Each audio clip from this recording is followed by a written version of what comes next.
Hola, ¿cómo están? Muy buenas noches a todos y bienvenidos a nuestra sesión de los lunes de Journal Club. El día de hoy, bueno, pues tenemos a un gran amigo, Rafa Herrera. Enrique Pasos, te toca coordinar el día de hoy, amigo. Les cedo la sesión y muchas gracias y bienvenidos a ambos. Gracias, Charlie. Pues bueno, igual quiero agradecer a todos los que se interesaron en el tema de este Journal de lunes, a los que nos siguen en Facebook también. Ha disminuido el número de participantes en el Zoom, ya que muchos aprovechan la plataforma de Facebook para poder ver esta sesión. Y bueno, pues tenemos el agrado de tener a Rafa Herrera, anestesiólogo. Hoy el lunes era de anestesia. Entonces Rafa es anestesiólogo cardiovascular en congénitos y ha estado muy enfocado en este tema de el manejo de la reanimación cardiopulmonar en pacientes que lo necesitan en el perioperatorio, no solo al terminar la sala o la cirugía de cardio, sino cuando se llega a presentar esta antes o después para pasar a la terapia. Es un tema que quizá de inicio podría pensarse que fue aceptado, ha causado mucha controversia y es por eso que invité a Rafa para que nos hable de lo que se está haciendo en cuanto al monitoreo de la reanimación en estos nuevos paradigmas, estos nuevos protocolos, que a mí en lo particular me gusta desde el sentido de que es metodológicamente bien estructurado y yo creo que eso siempre ayuda. Rafa, sin más, te cedo la palabra y siéntete en casa, siéntete bienvenido y espero que puedas participar en otros lunes. De acuerdo. Bueno, muchísimas gracias, Pasos, por la invitación. La verdad es que para mí es un gran honor que me puedan pues, invitar nuevamente a colaborar con ustedes. Es una actividad que yo también sigo los lunes, la disfruto. Y bueno, pues el día de hoy poder participar, como les decía, es un gran honor. Entonces, como bien acaba de describir, me entusiasma hablar de este tema de reanimación, más allá de lo que está relacionado a mi formación como anestesiólogo cardiovascular. Y pues lo he hecho una pasión y creo que incluso hasta ya ahora algo a lo que busco dedicarme. Entonces, el día de hoy con ustedes voy a tratar de compartir este concepto de monitoreo fisiológico de la calidad de la RCP, en donde voy a tratar de justificar y de tratar de argumentar el título de la charla que hace referencia a esta parte del gasto pulmonar y del gasto sistémico en cardiopatías congénitas, pero no solo el que ustedes seguro ya conocen, han leído o aplican en el día a día, sino ahora tratar de traspolarlo durante un esfuerzo de reanimación. Entonces, pues vamos a charlar un poquito sobre eso. Me gustaría compartirles precisamente que seguro cuando ustedes han sido entrenados, dependiendo de su formación, como alguien que puede venir de adultos o como alguien que siempre se ha formado como especialista en pediatría, seguro en algunos de sus entrenamientos se les ha enseñado cómo enfrentar un paro cardíaco, pero algo que ha caracterizado la reanimación a través de la historia es que siempre todo estuvo planeado desde un inicio para atender pacientes en el extrahospitalario. Y esto hace mucho sentido, y lo he dicho siempre en las charlas, pues empezaron a morir pacientes que no se morían por causas que no existían, por enfermedades que iban emergiendo, pues tocaba encontrar una solución. Al descubrir que ellos fibrilaban, pues tocaba empezar en un tratamiento que fuese genérico, un tratamiento estandarizado, que permitiera restituir en cierta forma la circulación y de esa manera pues poder darle mayor oportunidad a recibir terapia eléctrica, resolver la causa, no lo sé cualquiera que sea de ellos.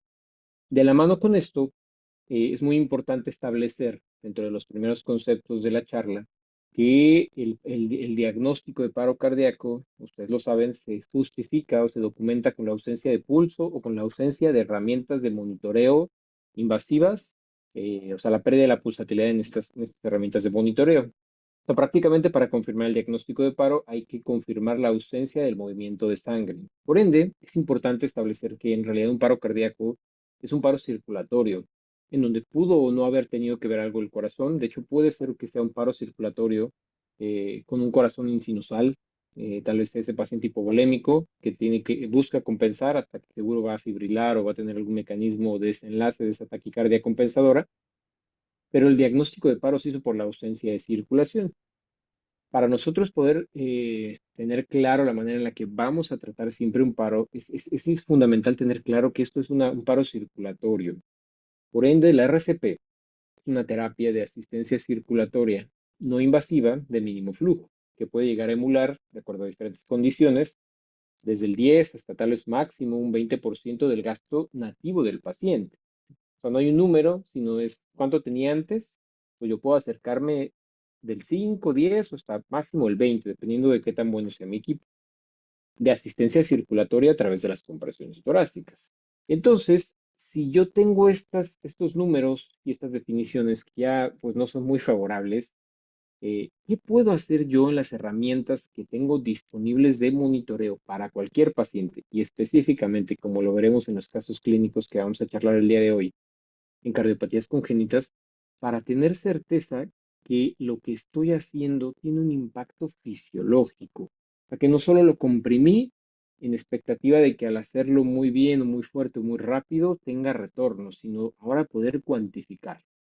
Ojo, y antes de cambiar de diapositiva, es importante mencionarles que hay muchos conceptos dentro de esta charla que están enfocados a situaciones especiales y a pacientes especiales. ¿Lo que significa? Que tal vez mucho de lo que el día de hoy charlemos se necesitan reglas muy específicas o condiciones muy específicas para avanzar, como cierto tipo de monitoreo, ciertas herramientas o ciertas condiciones que tal vez si esta charla la escucha alguien que atiende paro en el extrahospitalario dirá, es que esto a mí no me sirve, esto no tiene mucho sentido porque no tengo los recursos. Pero obviamente como el auditorio en el que me encuentro tiene esos recursos, hará mucho sentido el cómo poder utilizarlos de la mejor manera.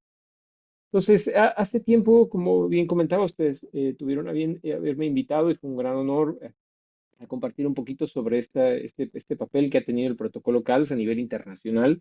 Yo debo aclarar que es un protocolo que tiene más de 20 años que existe, o sea, no es una ideología o no es una mentalidad que vaya emergiendo, que nos acaba de ocurrir ahorita, sino ya son 20 años de validación, se imparte prácticamente pues, en todos los continentes del mundo. Vaya, es un conocimiento que ha pasado la prueba del tiempo.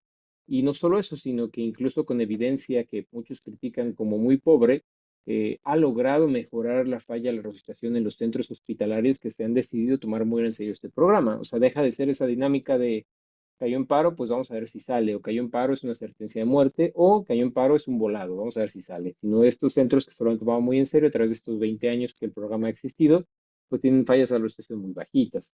En esa charla anterior, que estas diapositivas o estas fotos de diapositivas de la anterior, pues hablamos sobre esto, ¿no? Sobre algunos principios relacionados a la ciencia de la reanimación, en donde pudimos responder dudas como qué papel tiene la terapia eléctrica de manera temprana en un paro cardíaco presenciado y monitorizado.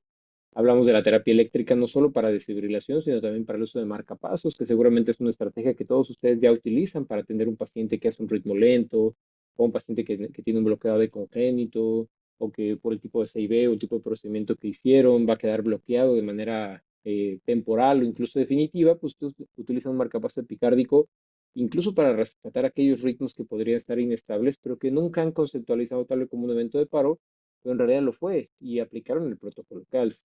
También en esa ocasión tuvimos la oportunidad de hablar un poquito sobre el papel que tiene la resternotomía dentro de este tipo de procedimientos, en qué pacientes podría estar indicado, quién podría hacerlo y cuáles serían las metas específicas sobre ello. Sin embargo, y tratando de hilar esta charla que tuvimos hace tiempo con lo que vamos a platicar el día de hoy, hubo algunos conocimientos que quedaron volando y ahorita voy a platicarles sobre cuáles hablaba. Y es de esta publicación que se hizo en el 2023, en donde platicábamos sobre cómo enfrentar el paro cardíaco en pacientes que tienen una cardiopatía congénita y que ya tuvieron alguna corrección o están en proceso de paliación o corrección de su cardiopatía.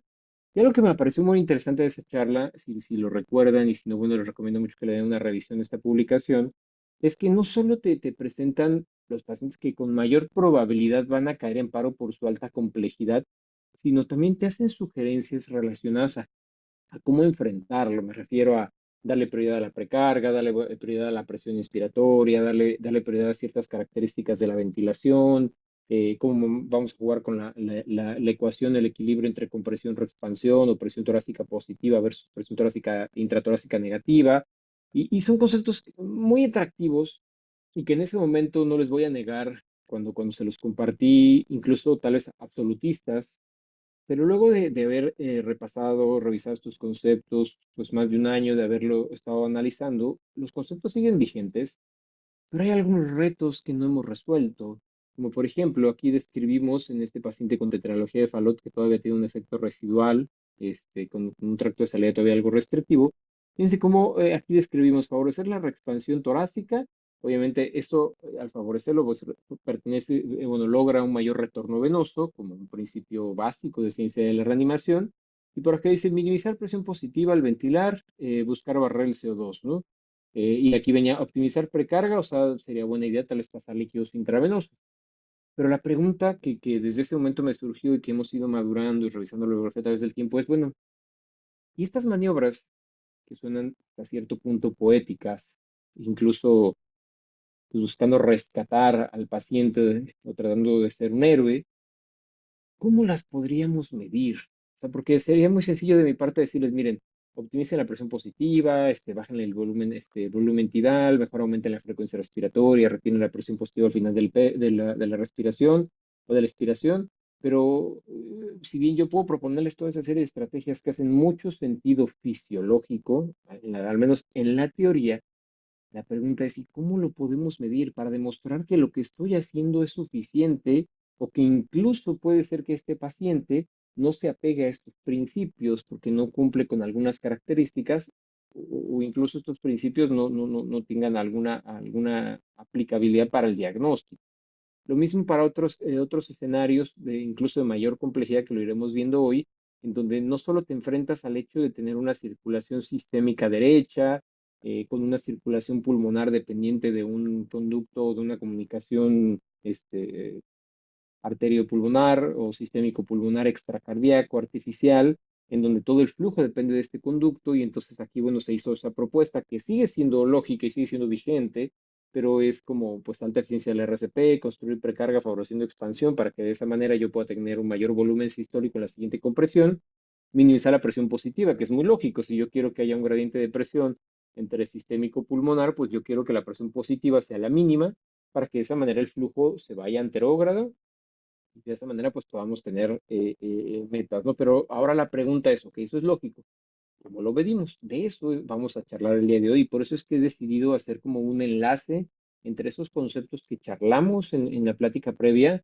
con los que el día de hoy vamos a tratar de aterrizar. Ahora, algo que me gustaría compartirles es que mucho de lo que charlamos en esa charla, que ustedes pueden encontrar en el artículo y que incluso vamos a hablar otra vez nuevamente en los casos clínicos que vamos a presentar, esta serie de ideas de cómo ajustar la reexpansión, de cómo ajustar la ventilación, si va a ser por presión positiva, por presión negativa, o sea, todos esos detalles no son ideas que hayan provenido de mi mente y yo les estoy pidiendo que me crean, sino que existe un sustento.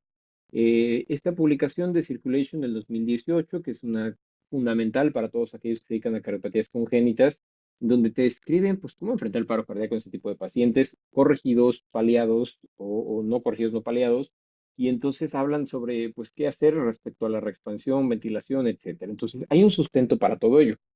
Ahora, digamos que partimos de la idea de, ok, perfecto.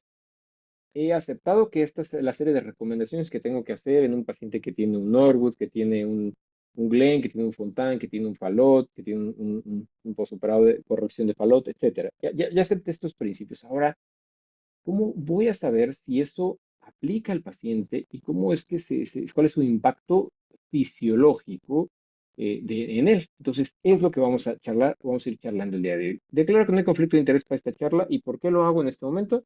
Más adelante comenzaremos a ver algunos monitores, algunas marcas, etcétera, entonces únicamente con objetivos académicos, pero no tiene ningún trasfondo, entonces por eso es que declaro que no hay conflictos de interés. O sea, no se me pagó para decir esos mensajes. Ahora, esta frase que todos ustedes como personal de salud seguro están bien familiarizados, dice así, ¿no? Lo que no se define no se puede medir, lo que no se mide no se puede mejorar y por ende lo que no se puede mejorar siempre va a ir a ser degradado o va a terminar en desuso, ¿no? Este concepto, que como les dije no es para nada nuevo y no tiene únicamente que ver con reanimación, sino en cualquier escenario, me gustaría que se pregunten ustedes y lo reflexionen si también lo aplican durante un esfuerzo de reanimación convencional y ahora subamos un poquito la complejidad y si también lo aplican en un paciente de alta complejidad. Ese paciente como el que acabamos de describir, sobre todo no tanto en el que está corregido, sino el que está paliado, ese que tiene una fístula sistémico-pulmonar o una comunicación ventrículo-pulmonar de pequeño calibre, en donde sabemos que para que llegue flujo pulmonar tenemos que tomar en cuenta muchos factores. ¿En ese también lo pensamos? ¿O solo partimos de la idea de que como es un paciente de alta complejidad, en el que incluso no se corrigió, sino se palió, las posibilidades de salir adelante ya no son tantas y solo daremos RCP de la mejor forma posible sin tomar en cuenta algún otro factor que pueda ayudarnos a través de la medición objetiva a mejorar? De eso se trata, ¿no? Tratar de encontrar la forma en la que el monitoreo fisiológico de la RCP tenga sentido. Como les mencionaba hace rato, para muchos profesionales que no tienen sus herramientas de monitoreo, pues tal vez esto no haga sentido. Digan, bueno, pues es que yo cómo voy a poder aplicar eso, pero ustedes sí. Y a veces el tema es que en muchas ocasiones tenemos estas herramientas y no les prestamos toda la atención porque no nos hemos familiarizado con el papel que tiene la retroalimentación fisiológica. Quisiera compartirles este video, es un video que me ha parecido fabuloso. Hemos intentado replicarlo bajo diferentes condiciones, pero quiero que observen cómo emulamos una caja torácica en un circuito que se encuentra cerrado, en el que únicamente tenemos acceso al mismo a través de pues, un sistema o un retorno, por así decirlo, de aire que se comunica con este globo, y por acá tenemos los pulmones. Lo que quiero que vean es que cuando nosotros hacemos un esfuerzo de reanimación en un circuito cerrado, eso es el efecto que obtenemos: presión positiva que colapsa las cavidades y presión negativa que las vuelve a inflar, que las vuelve a llenar o que permite que exista un llenado, pues, ¿cómo se podría llamar? Pasivo o activo, no lo sé. Ahí sería como esa parte de duda. Pero al final de esta parte del video hay algo muy importante, y es que cuando agregamos dentro de este componente la ventilación, o sea, comenzamos a ejercer presión positiva, vean cómo al ejercer esa presión positiva el corazón se colapsa, o en este caso el globo que corresponde al corazón se colapsa y no se reexpande, demostrando que si nosotros no logramos conceptualizar al momento de hacer un esfuerzo de reanimación, que esto se trata más allá de solo comprimir al corazón, sino que se trata también de un equilibrio entre lo que está sucediendo en la caja torácica. Si no logramos comprender eso en un esfuerzo tradicional, cuando hablamos de cardiopatías congénitas, en donde los flujos a veces pueden ser muy complejos, pueden ser múltiples, pueden ser flujos con gradientes, pueden ser flujos con ciertas limitantes anatómicas, si yo estoy consciente de esas limitantes, pero no estoy consciente que al momento de dar RCP no solo estoy comprimiendo el corazón, sino estoy cambiando las presiones dentro del tórax. Y a ustedes que se dedican a cardiopatías congénitas, esto podría hacerles mucho sentido. Es como ese Fontán que decides extubar o ese Glenn que decide sacar sentado y extubado porque sabes que eso le va a ayudar en su progresión. Y en eso no hay duda, ya está demostrado que funciona y además tiene principios fisiológicos. La pregunta es, ¿por qué no traspolamos esos principios a esto relacionado a reanimación, que básicamente es lo mismo? Permitir que la reexpansión construya presión negativa dentro del tórax que permita un mayor retorno venoso. Entonces, este video busca ejemplificar eso, busca demostrar. Obviamente, el cuerpo humano no es así de sencillo, mucho menos un paciente pediátrico con cardiopatía congénita, pero creo que ayuda a comprender fisiología. Y aquí quisiera compartirles un par de conceptos que no sé si ustedes alguna vez habían escuchado, y es que al momento de reanimar, no es que exista controversia, siempre está este punto de discusión de si nosotros reanimamos pensando en un modelo de bomba cardíaca o reanimamos pensando en un modelo de bomba torácica. ¿Eso qué significa? O sea, podemos estar pensando que al comprimir un tórax comprimimos al corazón, cuando en muchas ocasiones lo que menos hay en la caja torácica es corazón, especialmente tal vez ya en población un poco más grande.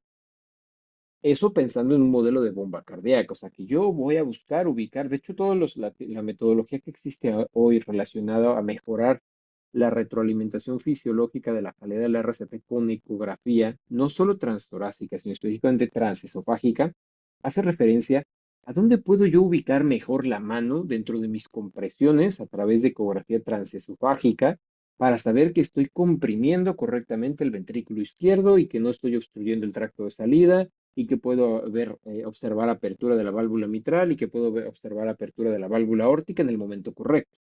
Esta serie de ideas justifica que esto debería ser más bien un modelo de bomba al momento de dar el RCP.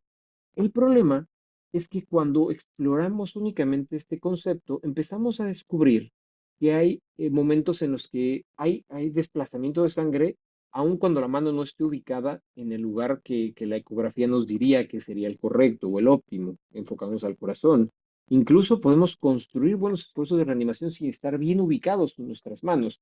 Y entonces ahí viene la pregunta, ¿y cómo lo podemos lograr si no estamos comprimiendo el corazón? Y es que también existe la posibilidad de que estemos comprimiendo la caja torácica. Y si esta cumple ciertas características de ser un circuito cerrado que permita la reexpansión, entonces eso permitiría que fenómenos como el que ustedes ven en el video se puedan cumplir. El paciente posoperado de cirugía cardíaca en ocasiones tendrá, si tiene esa característica de, a pesar de estar recién cerrado, mantener ese tórax cerrado, aislado, pues comportarse como una bomba torácica, y si este no cumple esa característica o está abierto, pues habrá que comprimir al corazón. Entonces de ahí comenzamos a comprender, oye, ¿qué hago si el paciente está empaquetado, etcétera? Bueno, pues el que está empaquetado hay que comprimir el corazón. No hay que pensar que cambiar presiones dentro de la caja torácica es la diferencia. Pero el que no está empaquetado, el que está bien cerrado, aunque tenga drenajes, se comportará como una bomba torácica, que es para la mayoría de los pacientes el comportamiento, y el comprender eso nos va a ayudar a entender cómo favorecer retornos sistémicos o pulmonares. Ahora, cuando hablamos de monitoreo de la calidad de la RCP, estamos muy acostumbrados a pensar únicamente en monitoreo mecánico y específicamente subjetivo. Es ese famoso monitoreo en el que tú observas que estén comprimiendo bien. De hecho, todos aquellos que nos dedicamos a enseñar en reanimación, especialmente en destrezas como BLS, ACLS o PALS, pues estamos muy enfocados a detectar mala calidad de las compresiones, e incluso transmitimos el mensaje que si mi percepción es que esa es una mala calidad, tengo que manifestar. Hace ya algunos años se han empezado a forzar a todos los que enseñamos en reanimación a tener dispositivos de retroalimentación objetiva para que esa subjetividad salga de la ecuación. El motivo de por qué tiene que salir de la ecuación es que, pues, así siendo como muy tajantes, la retroalimentación subjetiva no sirve. Que yo te diga que comprimes bien no sirve. Obviamente, si es lo único que tenemos, tenemos que apoyarnos en ello, pero si hay otras herramientas, no es útil, ya que mi percepción de un buen esfuerzo de reanimación puede ser que no sea correcto, tanto que sea menos o más de lo que yo tengo percepción. Por ende, la retroalimentación subjetiva, como les dije, si no tengo otra herramienta, la utilizo, pero si tengo más opciones, no debería de utilizarla, debería de enfocarme a lo objetivo. El problema de la retroalimentación objetiva de mecánica, salvo el metrónomo, que es algo que yo espero que todos ustedes ya tengan en su celular preparado, espero no suceda pronto o no suceda, pero tenerlo listo para aprender un metrónomo y poder guiar nuestras compresiones no por una canción, sino por un metrónomo, donde nos permita guiarnos auditivo, una frecuencia de 100 a 110 o 120, como establecen las normativas, pero más allá de esa herramienta, que es muy fácil y muy accesible para todos nosotros, los monitores donde guían la calidad del RCP, como qué profundidad, qué expansión y todo eso, pues no es algo que sea el día a día, no lo tenemos a la mano. Además, son equipos que son muy buenos, pero pueden llegar a ser muy costosos. Y aquí es en donde incluso si yo tengo monitoreo objetivo, mecánico, puede ser que ese no sea eficiente. Y ahorita les voy a explicar el por qué. En este video que ustedes observan, podemos ver un equipo de reanimadores muy eficientes, bien preparados, obviamente se prepararon para hacer ese video, se comunican adecuadamente, tienen ciertas métricas respecto a la calidad de la RCP. Si yo lo tuviera que retroalimentar, yo diría que está haciendo una buena calidad de la RCP. En el video ustedes pueden ver en esta zona, están teniendo ciertas métricas, entonces tienen retroalimentación mecánica de la calidad de la RCP.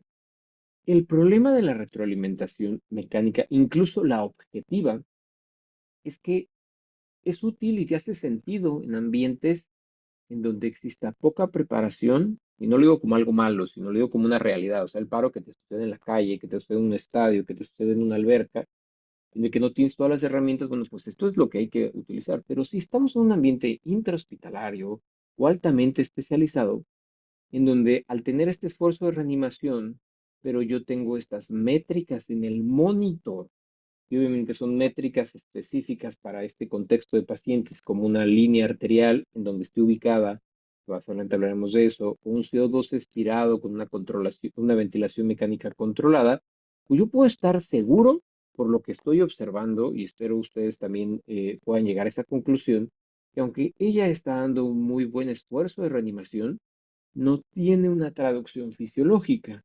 Y entonces probablemente ese es el paciente que no salga de paro, o es el que sale con muchas secuelas, o es el que sale a expensas de mucha adrenalina, o es el que sale gracias o a expensas de mucho bicarbonato. Y eso uno se pregunta, oye, pues en realidad sí estuvo bien las herramientas que utilicé.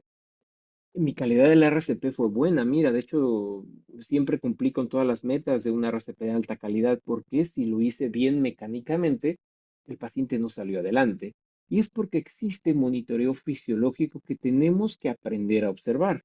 Muchos que nos dedicamos a área crítica, hasta que tengamos charlas como estas o nos interesamos en revisar la bibliografía, es que logramos descubrir que nuestras herramientas de monitoreo nos pueden permitir ser mejores reanimadores. Incluso, yo siempre les observo, si en algún esfuerzo de reanimación, indistinta de la causa, que también hablar de causas de paro cardíaco intrahospitalario debería ser una gran charla, porque resulta que las HCT se quedan súper cortas, incluso las que son extendidas para el contexto perioperatorio o para el contexto de cirugía cardíaca, se quedan cortas, hay muchos más factores a tomar en consideración, indistinto de la causa.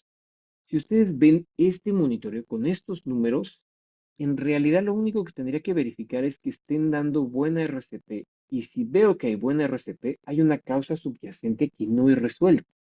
Es el famoso concepto de paro cardíaco refractario, en el cual ustedes en un periodo, a mí se me hace muy exagerado, pero es en un periodo menor a 10 minutos, o sea, puede ser hasta 10 minutos, es la parte que a mí me parece exagerada. En ese periodo de tiempo, si ustedes concluyen que el paciente no va a salir de paro hasta que resuelva la causa, lo voy a colocar en esta categoría de paro cardíaco refractario y por ende algunas cosas van a cambiar de mi esfuerzo de reanimación. Les pondré un ejemplo. El paciente hipovolémico, como el que podría ser aquí, en este caso, con un CO2 tan bajo expirado, con una presión arterial que no se acerca ni a las metas de un paciente muy pequeño, tal vez falte volumen. Entonces debo establecer que este es un paro refractario y la meta será resolver la causa para salir de paro, manteniendo el RCP de la mejor calidad posible. Al ser un paro refractario, algunas cosas cambiarán, como que pues dejaré de abusar de la cantidad de adrenalina o fármacos que utilizo, porque obviamente yo le podré pasar mucha adrenalina, pero si el paciente está vacío, lo único que le va a costar al paciente es microcirculación coronaria o cerebral. Por ende, al ser refractario, busca la causa. Otro ejemplo muy socorrido es el neumotórax de tensión, o el taponamiento cardíaco. Si yo no resuelvo esas causas, no importa cuánta adrenalina, bicarbonato, calcio, lo que ustedes quieran, que lo vamos a ver más adelante, no va a salir adelante, precisamente por el hecho de que existe una causa que resolver. El monitoreo fisiológico nos permite identificar. Y entonces con esto hemos construido un poquito más la importancia del monitoreo fisiológico y de qué se trata. Vamos a tratar de avanzar ahora a este reto de hablar sobre QPQS en cardiopatías. Ahora les comparto esta publicación del 2023.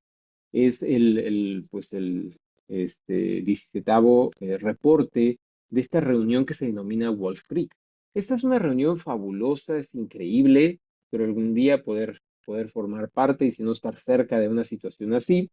Es una conferencia organizada por el Instituto Weil en los Estados Unidos. Se empezó más o menos como en 1975. Es una reunión que se hace solo por invitación para expertos o entusiastas en temas de reanimación. Y cada año establecen como una agenda de los diferentes tópicos a tratar, se reúnen y lo charlan. Pero lo charlan no en la intención de decir, no hay evidencia, no vamos a hacer nada, sino es, ok, analicemos cuáles son los problemas, establezcamos esos puntos aunque no existe evidencia y después busquemos la evidencia en esa misma reunión y generemos conclusiones u oportunidades de mejoría. Entonces, esta reunión a mí me encanta porque se atreve a tratar de llenar los huecos en donde no tenemos evidencia. O sea, es así como, oye, vamos a utilizar calcio, ¿no? En situaciones de paro. Bueno, pues entonces van y revisan la evidencia y se atreven a hacer una recomendación porque tienes al foro de expertos a nivel internacional ahí juntos para decir, nos vamos a animar a hacer la siguiente observación. En el 2023, el año pasado, me parece que esta reunión fue en junio, se publican varios apartados y el apartado 6 tenía prioridad de fisiología en la calidad de la RCP, en donde ahora ya no solo se trata, obviamente, las condiciones en las que tengas monitoreo fisiológico de decir, es que yo comprimí bien y no funcionó, no, sino hazlo a la medida, lo que le denominan tailor-made, así hecho por sastres, justo que sea para él.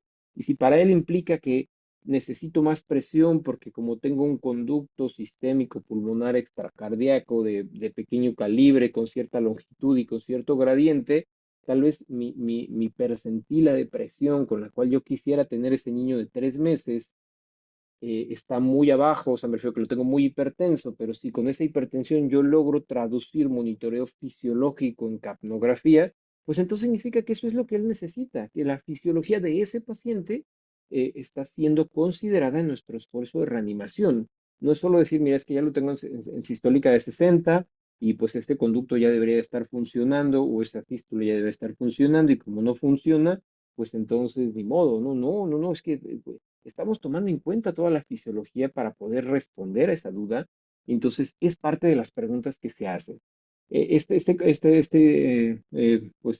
Publicación partió del análisis de diagnósticas paro, índices RCP, pues eso ya lo hemos charlado, por eso es que hilé la plática anterior que tuvimos, y empiezas con monitoreo fisiológico, o sea, ya ni siquiera, o sea, con esto no significa que yo ya no le voy a prestar atención con la profundidad a la que comprimo, con la velocidad a la que comprimo, lo enérgico que es mi expansión. No, ya no es que le deje de prestar eso, o sea, estamos partiendo de que eso se cumple y ahora, junto con esos principios, que como ya lo hemos charlado, seguro ustedes lo han visto en alguna publicación, en algún curso, guiado tal vez no por el líder, sino por ese CPR coach, ahora yo puedo voltear a ver al monitor y decir, oye, estoy teniendo una sistólica de 90, pero tengo un CO2 expirado de 12, eso no me cuadra, ¿qué está pasando? ¿Por qué no estoy logrando? Y entonces empezar a interpretar esa información. Obviamente, conforme tenemos monitoreo fisiológico, yo encuentro intervenciones guiadas por fisiología, y es lo que les decía hace ratito.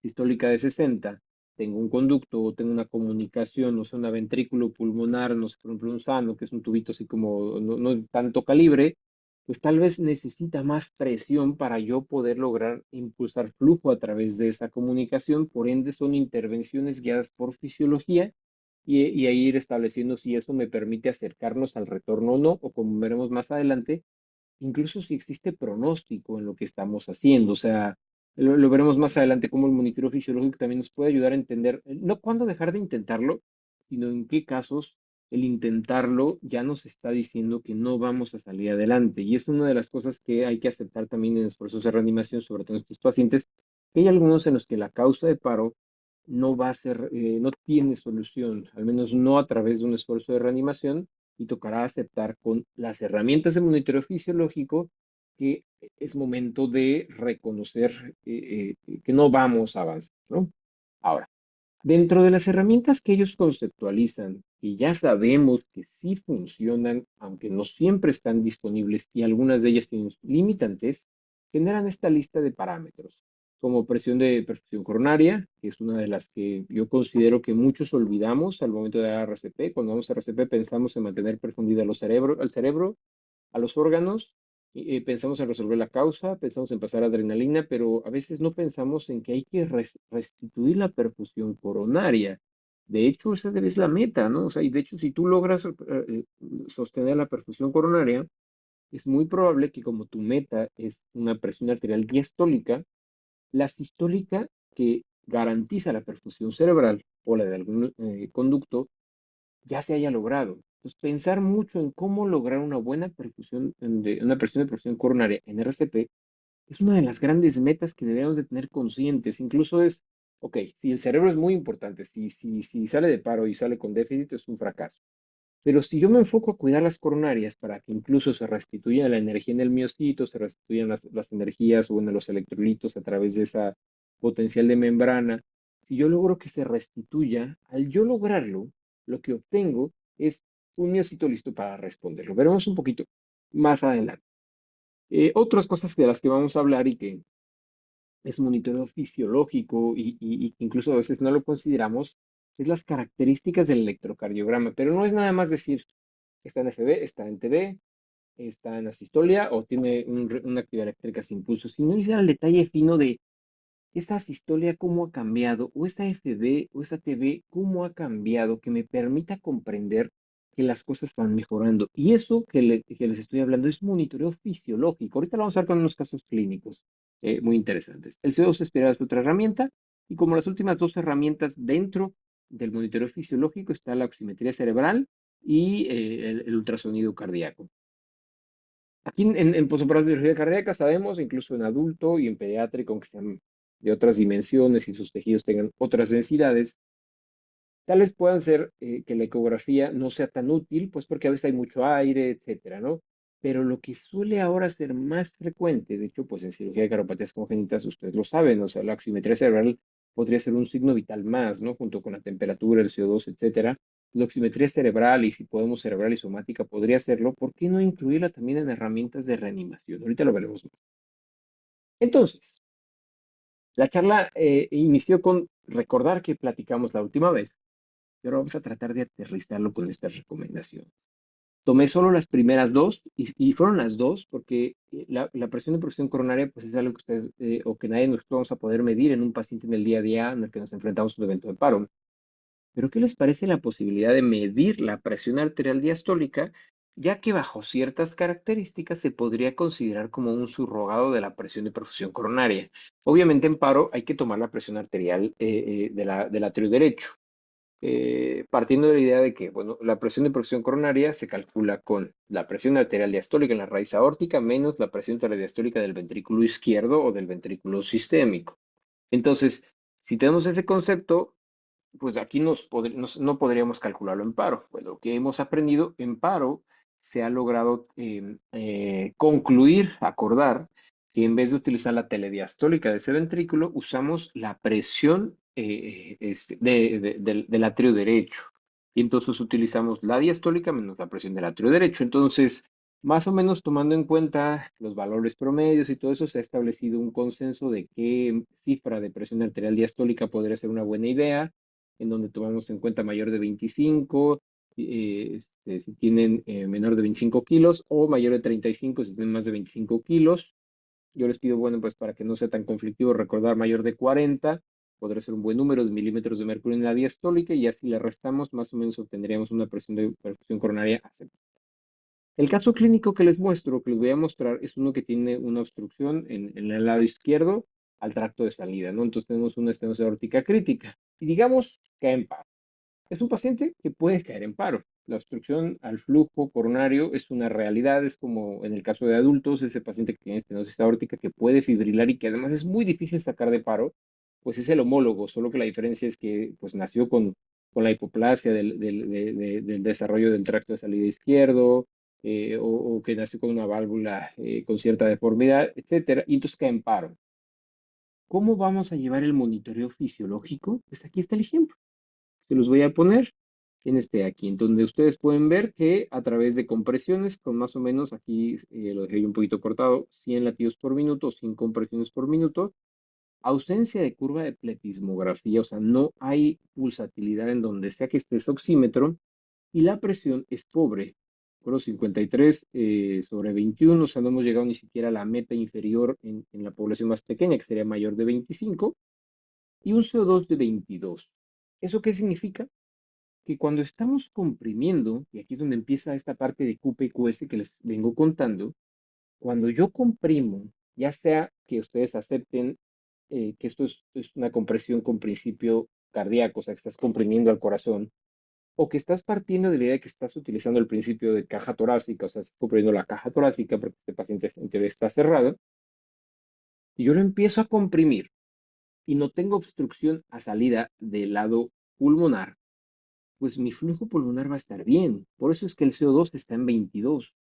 Está incluso en meta o incluso por arriba de ello. O sea, flujo pulmonar tengo. Entonces, cuando yo veo este esfuerzo de reanimación, yo puedo inmediatamente concluir que mi QP es bueno, pero el QS es malo. Y esto, pues, justificado por, uno, aquí el gasto pulmonar es bueno y el gasto sistémico es mínimo o está fuera de metas porque no tenemos ni siquiera la diastólica deseada y no tengo curva de pulso oximetría. Ustedes al observar eso, tal vez pensarían, bueno, ¿cómo lo puedo mejorar? Bueno, pues modificar la ventilación ya no tiene mucho sentido porque ahí no hay obstrucción en ese circuito y además tengo evidencia de que estoy llevando a flujo pulmonar, al menos por ahora. El tema obviamente será que si yo continúo así sin resolver el flujo sistémico, se irá acumulando todo el flujo pulmonar le estoy, ¿cómo se llama? Colocando, ¿no? Bueno, que estoy logrando anteriormente. Si yo mejoro el esfuerzo de reanimación, como los voy a ver aquí en los videos, en el video, el CO2 se mantuvo, y obviamente si ustedes mejoraron la calidad de la RCP a través de la retroalimentación fisiológica, al ir incrementando ello, también se logró un mayor incremento en la presión arterial sistémica y entonces no solo eso, sino se puede llegar a documentar la presencia de curva de pulso y oximetría. Y aquí es en donde el análisis del monitoreo fisiológico les llevó a concluir que había un buen gasto pulmonar, no tanto el sistémico, mejorar la calidad o las condiciones o incluso la causa del paro les pudo permitir llevar a un mejor gasto sistémico y por ende todas estas consecuencias fisiológicas. Este es un caso relativamente sencillo. Ahorita iremos complicándolo un poquito más y hablando más a profundidad sobre las herramientas de monitoreo, pero quiero que observen cómo era muy claro que aquí el problema tenía que ver con la parte sistémica, no con la parte pulmonar de su esfuerzo de reanimación. Ahora, si avanzamos un poco y tomamos en cuenta ahora este otro diagnóstico, disculpen, me adelanté, que es un caso de Glenn, en donde pues ahora ese paciente tiene una circulación sistémica, ya no tiene una comunicación sistémico-pulmonar artificial y el drenaje va a ser pasivo. De hecho, aquí se ve cómo seccionaron ya la parte pulmonar y entonces es un paciente que tiene prácticamente circuitos aislados.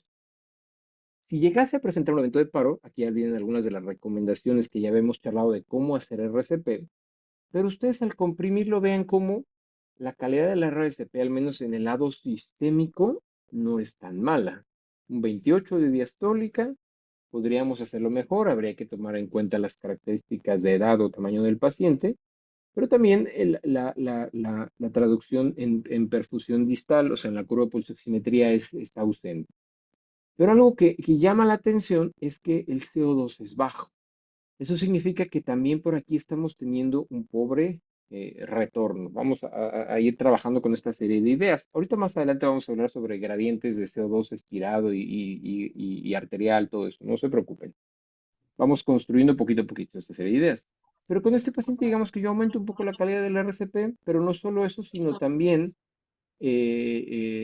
bueno, comienzo a hacer una compresión más enérgica. Al hacer esa compresión más enérgica, luego logro incrementar la presión arterial diastólica, o sea, logro incrementar probablemente el gasto sistémico, pero, y no solo eso, sino además documento que ese gasto sistémico se mejora, pero, y la curva de pulsioximetría aparece, o sea, es así como sí, o sea, QS tengo, pero el gasto pulmonar ha caído, y lo puedo sustentar no solo por el hecho del CO2, que tiene el mismo número incluso inferior, entonces estableciendo que tal vez no he resuelto eh, el motivo del por qué no estoy teniendo flujo pulmonar. Este análisis, que yo sé que podría parecer como un poco de difícil de hacer en un escenario de paro, eh, eh, y ahorita en la tranquilidad de estarlo charlando entre ustedes hace cierta lógica, tal vez deberíamos acostumbrarnos a pensar en eso y no solo pensar en el hecho de que, no, mira, tiene 11 de CO2. La estadística me dice que si esto lo tomo como un factor de pronóstico, este esfuerzo de reanimación va a ser fútil. Bueno, probablemente lo vaya a hacer, pero también me debe hacer concluir que responde a modificaciones en el gasto sistémico, pero no responde a modificaciones en el gasto pulmonar. ¿Qué es lo que me está faltando? ¿Qué debo modificar en la ventilación o en qué otro factor que me permita decir, ok, en lo sistémico no hay obstrucción, todo va bien, está pasando en el otro circuito. Ahora, de la mano con este es un concepto muy rápido, pero muy interesante, que también es monitoreo fisiológico, tiene que ver con las características del electrocardiograma, en donde si ustedes ven este ritmo en paro, no tan frecuente en población pediátrica, pero más frecuente en cardiopatías congénitas, una taquicardia ventricular con pulso, la ven así, una taquicardia ventricular gruesa, o sea, una amplia, de una sola morfología. En cambio, si lo comparan, este caso de acá, pues es un caso que ahora tal vez pudo haber degenerado de esa TB a ser una FB y que además es una FB fina, que incluso puede llegar a ser más fina de lo que ustedes pueden ver aquí, pero también se pueden enfrentar a este caso de aquí, en el que la FB puede ser más gruesa. Estos cambios que ustedes observan aquí, sí, son parte del monitoreo fisiológico, que no estamos acostumbrados a pensar y obviamente se requiere un gran entrenamiento para tener claro esto y no perder prioridad en la reanimación al tratar de prestar atención a esto, pero cuando hemos logrado conceptualizar que esto es parte de lo que va sucediendo cuando estamos reanimando, por ejemplo, y una mala calidad de la RCP me puede llevar de este punto a este punto, o una mala calidad de la RCP me puede llevar una FB gruesa a una FB fina, pero también es cierto que una FB fina puede evolucionar a una FB gruesa a través de aportarle energía, o sea, aumentar la densidad por presencia de energía, o que cambie hacia acá. O sea, esos cambios hacia mayor grosor o densidad es mejor calidad de la RCP y aquellos que son de mayor densidad, que se vayan a uno más pequeño, son menor calidad de la RCP. De hecho, estos conceptos se han estado estudiando, pues sí, estudio aleatorizado, registrado para, al menos en el 2003, que se llamaba el AMSA Trail. AMSA hace referencia a esto, o sea, es el espectro de área o la amplitud de área de la fibrilación ventricular, en donde básicamente a través de estos algoritmos que tienen algunas tecnologías te dicen, mira, esta FB se hizo más gruesa o se hizo más delgadita. Y entonces, ¿qué es lo que ellos trataron de estudiar en el AMSA Trail? Fue, ¿qué pasa si yo en vez de solo enfocarme a decir cada 2 minutos desfibrílalo, sino a los 2 minutos identifico qué AMSA tiene, o sea, qué tan fino o qué tan gruesa es la FB? Y al yo ver que ese cambio, si he llegado a un punto en el que yo identifico como de éxito, como este AMSA, por ejemplo, mayor a 6.5, descárgalo. Eso significa que tu RCP está restituyendo energía, aumentando la probabilidad de que salgamos de un periodo refractario y por ende la posibilidad de responder a descargas. Este concepto es parte del monitoreo fisiológico y de hecho cuando uno lo lee o lo escucha por primera vez, piensa y dice, a ver, pero esto yo jamás lo había escuchado. Y es cierto, porque no tiene sentido enseñárselo esto a un esfuerzo de reanimación en personas que son poco eficientes o en casos que no tengan estas ventajas. Pero si tengo todas estas ventajas, el no conocerlo me está dejando como con media mano, ¿no? O sea, un brazo amarrado o solo un ojo, en donde ya no me importa ver si cambió el electros, su densidad, sino, a ver, esa sistolia, SFB, etcétera. No, no, vayamos a lo fino. Esto es monitoreo fisiológico. ¿Y por qué es monitoreo fisiológico? Pues porque estamos viendo fisiología en el trazo. Si ustedes recuerdan, este famoso cardiólogo mexicano, bueno, como referencia en México, en todo el mundo, Sodi Payares, mencionaba precisamente que si ustedes ven un electrocardiograma, en él pueden llegar a ver el ciclo de Krebs. Cuando tú lo escuchas y lo lees, más bien dices, "Ay, ¿cómo es posible? Bueno, es que si yo veo un trazo sin alteraciones en el ST, en la onda T, etcétera, significa que yo estoy teniendo un paciente que está entrando al ciclo de Krebs normalito. Por ende, la estoy viendo. Pero si yo tengo un paciente, por ejemplo, con una elevación del ST o con un cambio en alguno de los patrones de repolarización asociados a isquemia, es un paciente que no está entrando al ciclo de Krebs. Entonces me parece así como es súper brillante. En el electro se puede ver el ciclo de Krebs. Obviamente no es como que puedas ver las moléculas, pero si tú no ves alteraciones en el electro, seguro que esté. Es fisiología pura, es solamente traducir los conocimientos que ustedes adquirieron en fisiología a su práctica aquí. Entonces, estos cambios en la densidad del electro justamente de eso se tratan, de observar que estamos mejorando nuestra calidad del RCP al ver que una FB se hizo más gruesa, o al ver que una sistolia empezó a tener ritmo, o a ver que una sistolia se volvió FB. Eso es algo muy bueno cuando se trata de monitoreo fisiológico. Ahora, respecto al CO2 expirado, Y aquí el ejemplo que les puse es ese disculpen, es este ventrículo izquierdo hipoplásico con ventrículo derecho sistémico, que lo llevaron a un Norwood y que le pusieron una fístula sistémico-pulmonar. Pues si él cae en paro, pues era otra vez lo que veníamos charlando. Yo puedo dar compresiones que me den gasto sistémico de ese ventrículo derecho y ustedes lo pueden documentar con esta presión y con la presencia de curva.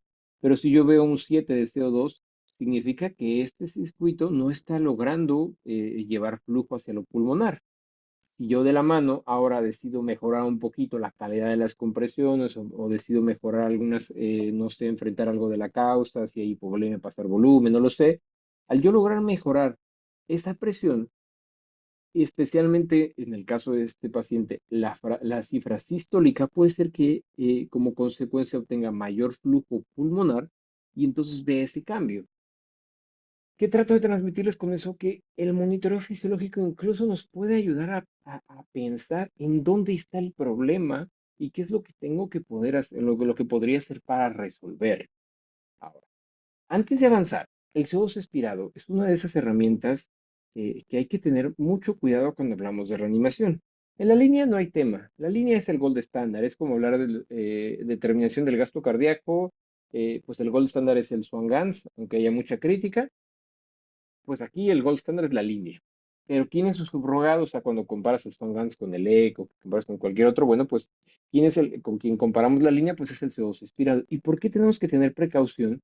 Pues porque para que la capnografía o la capnometría, o sea, el número, sean confiables, tenemos que tener una ventilación constante, una frecuencia respiratoria por lo menos de 30 y 4 a 6 mililitros por kilo. Esto es más variable, esto es más ajustable que la frecuencia, y la parte de la presión positiva al final de la expiración o la relación IE, habrá que adaptarlas a cada uno de los escenarios que estamos charlando el día de hoy.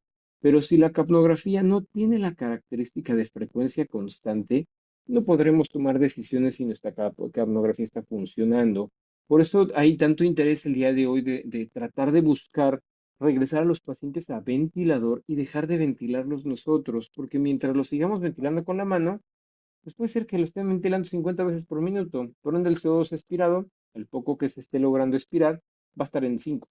¿Eso significa que mi calidad del RCP, al menos en el QP, es mala? No, solo significa que lo estoy hiperventilando y no sé en dónde me encuentro porque no estamos cumpliendo con esto. Es una de las consideraciones. Y otro, no sé si ustedes ya lo habían alguna vez estudiado, leído, pensado, considerado, es la manera en la que miden la capnografía. Si ustedes utilizan medidores de capnografía que se conectan al circuito y que luego tienen una línea y esa línea de muestreo llega a su monitor, esta línea de muestreo llega a su máquina de anestesia, eso se le llama side stream y es poco confiable, especialmente en paciente pediátrico. De hecho, el side stream ni siquiera debería de utilizarse en paciente pediátrico porque genera un espacio enorme muerto en el que medición del CO2 no va a ser confiable, sí, sobre todo si somos volúmenes tidales. Deberíamos utilizar esto que se denomina mainstream, que no sé si lo han visto, que es ese medidor de capnografía que está unido al circuito. Aquí justo, aquí es donde se mide. De hecho, la comunicación que hay de aquí al monitor es eléctrica. O sea, no hay espacio muerto y por ende aquí es donde podríamos confiar un poco más en capnografía. Tal vez no sea la realidad de nuestro día a día, pero yo quiero compartirles conceptos de fisiología aplicados a la reanimación, pero sin dejar de contarles los detalles para que estas características funcionen, para que estos sean aplicables. Si yo no les hablo sobre esto y tratan de hacer, no lo sé, una RCP en un paciente con esta complejidad que hemos venido charlando, con un side stream de capnografía, pues es como, no va a funcionar, o sea, es como querer medir distancias con volúmenes, no va a funcionar. Entonces, también son puntos importantes que tenemos que tomar en cuenta y que si el día de hoy no lo tenemos, pues estamos más obligados a tener charlas así en los que entendamos porque esas herramientas de monitoreo que tenemos no nos sirven para la complejidad a la que nos estamos enfrentando. Y como corolario así muy interesante, resulta que el SideStream, como herramienta de capnografía, que obviamente son cosas que no nos deben de interesar a nosotros, pero el SideStream es muchísimo más caro que el mainstream. Y el mainstream disminuye riesgos de mil cosas, o sea, disminuye riesgos de infección, disminuye riesgos de vaya complicaciones relacionadas a la ventilación mecánica, etcétera, ¿no? Entonces, raro que muchas veces usemos mucho SideStream, pero bueno, pues tiene muchas desventajas y en RCP no es la excepción. Otro punto importante es que la capnografía y la capnometría en pacientes con cardiopatías congénitas cianógenas es no confiable. Ustedes lo han visto, o sea, le toman la gasometría y dicen, no, pues es que mi gasometría tiene 60, pero en el CO2 expirado tiene 20. Yo tengo un gradiente de 40, digo, me exageré un poco, ¿no? Pero tengo un gradiente de 40. Bueno, es que eso es algo que todos sabemos, sobre todo si estas cardiopatías tienen un flujo pulmonar alterado, tienen hipoflujo, tienen mucho cortocircuito que me hace que estén muy cianóticos, etcétera. No sabemos que eso está presente. Incluso las conclusiones que se tienen de estudios como este, que en el 2023, donde se exploró de manera objetiva esos cambios, es que en pacientes así de complejos, tal vez no deberíamos confiar tanto en el CO2 expirado y tomarlo en cuenta en aquellos que no son cianóticos o en aquellos que ya están corregidos. La pregunta es, pues es que esos tal vez no caigan tanto en paro, los que caen en cierta medida son los que están cianóticos o los que tienen cierta cianosis. Bueno, el hecho de que no sea igual el número arterial al del expirado no significa que no sea confiable, solo significa que si yo aquí tengo 40 y aquí tengo en el expirado 20, bueno, pues yo sé que hay una diferencia, pero si este número de acá, yo estoy en 20 y conforme le doy RCP va bajando, pues es que aquí lo que está pasando es que no le estoy dando flujo pulmonar. O sea, es tomar esa herramienta no como un número absoluto, sino como una medida de tendencia. Y finalmente, cuando hablemos de capnografía y capnometría, tomen en cuenta estos fármacos que elevan de manera transitoria y no fisiológica el CO2 expirado. Ojo, este es un tema que he estado estudiando muchísimo últimamente. Obviamente la adrenalina sirve, pero por ejemplo el bicarbonato, que es un fármaco que en cardiopatías congénitas sabemos tiene mucha utilidad, sobre todo por el impacto que tiene la acidemia en la función del miocito, causa retornos a la circulación espontánea extensas de integridad neurológica, y eso está súper estudiado. De hecho, siempre me da risa que pelean, no voy a poner calcio en paro porque el calcio hace daño, pero nadie pelea, no voy a poner bicarbonato en paro, aunque hay más estudios que demuestran que el bicarbonato en paro causa déficit neurológico. O sea, también es cierto que saca más de paro, pero lo que no, o sea, es que en las publicaciones dicen, si pasas bicarbonato sale más rápido de paro, pero en el siguiente párrafo dice con más déficit neurológico. Y como a nosotros nos gusta ver efectos inmediatos, pues pásale Vicar para que salga. Pues sí, pero es el niño que está con déficit neurológico. Pero esto que les digo no es mi impresión, eso es lo que está publicado. Y ahí es donde siempre se me ha hecho muy curioso. O sea, sí, pásale calcio en paro, aunque la evidencia diga que no lo debemos usar de manera rutinaria. En eso sí está bien escrito. Pero en el bicarbonato que está bien descrito que no lo debemos pasar, es al que no nos cuestionamos si deberíamos pasarlo o no. Entonces, son esas cosas que a mí me parece.